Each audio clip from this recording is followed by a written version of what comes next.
በርካታ ብሔረሰቦች የተለያዩ ማህበረሰቦች ባሉበት ሀገር ግብታዊ የህዝባዊ አመፅ ጥሪ ውጤቱ ሲቪል ዋር ነው ይላል። ኢፊ በርን የሚለው በጣም የሚገርም መጽሐፍ ነው።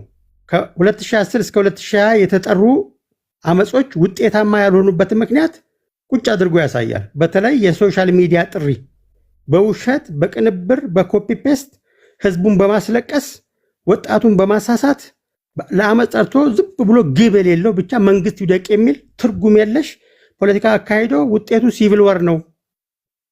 በተመሳሳይ መልኩ ባርባራ how civil war starts and how it should end በሚለው መጽሐፏ ላይ በተመሳሳይ መልኩ እንደዚህ አይነት ግብታዊ ፖለቲካ ጥሪ ውጤቱ ሲቪል ዋር ነው። ያየነውም ይሄንን በተግባር የኢትዮጵያ ተቃዋሚዎች ዶክተር አብይ ምላሳቸው ላይ ተነቅሰው አብይ እንዳሉ ምንም ሳይሰሩ እሱ ግን በተግባር ምን ከዛሬ 15-20 ዓመት በፊት ሲናገር የነበረው መደመር ፖሊሲን በመጽሐፍ ቀይሮ መንገዱን አሳይቶ የመደመር ትውልድ ወጣቱ ምን መሆን እንዳለበት ገልጾ የመደመር መንግስት ባህሪያቶችን ከኢኮኖሚ አንፃር ከአገር መምራት አንፃር በተግባር እየመራ እያሳየ ነው። ቢያንስ የኢትዮጵያ የፖለቲካ ታሪክ ውስጥ ፖለቲከኞች ታሪክ ውስጥ እንደ ብልጽግና ፕሮግራሙን ጽፎ ለኢትዮጵያ ያስተዋወቀ አንድ ጥራል።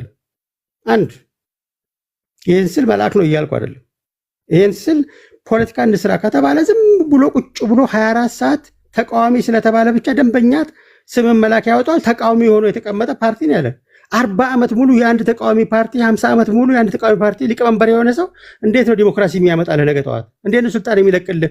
ወንበራውን ከያዘ በኋላ ለራሱ ያልተለማመደውን ዲሞክራሲ ተቃዋሚ ፓርቲ ስልጣን ላይ ያለውን መንግስት በማማትና በመሳደብ ፖለቲካ የሰራው የሚመስል ተቃዋሚ ያሳደግ ነው ያለንም። በተጨባጭ ምንድነው ፕሮግራም ምንድነው ፖሊሲ ብትባል ፖሊሲ የኢትዮጵያ ህዝብ ነው ሲጠኝ የሚል እኮ የተቃዋሚ ፓርቲ እኮ ነው ያለን እኮ። ለምንድነው እውነቱን ማናወራው? ልክ ተቃዋሚ ስለሆነ እሱ የሚያወራው እውነት፣ መንግስትን የሚተችበት ሁሉ እውነት፣ እሱ ወንበሩን ቢዝ ደግሞ መልአክ የሚመስለው እኮ መልአክ መስለው እኮ ነው ወደብ አልባ አድርገው ያስቀመጡን እኮ። ኢትዮጵያ ተቀደም ያለምንም ደም ሲል የጎጃም ገበሬ የበለጠን እኮ ኢትዮጵያ ተቀደም ያለምንም ደም ሲባል ከሆነልንማ ብሎ እጁን ያነሳ ነበረ። እንደዚህ ያሉ የኢትዮጵያን ህዝብ ፖለቲካውን በሚፈልጉት ለወንበሯ ሲሉ የሚያባሉት ነው። አሁንም የብሔረተኞች ያስቸገሩን። አንዲት ፖሊሲ መጻፍ የማይችል ቁጭ ብሎ 24 ሰዓት አብይ ሲል ይውላል። አንዲት ፖሊሲ መጻፍ የማይችል ሀገር እንደዚህ አይመራም።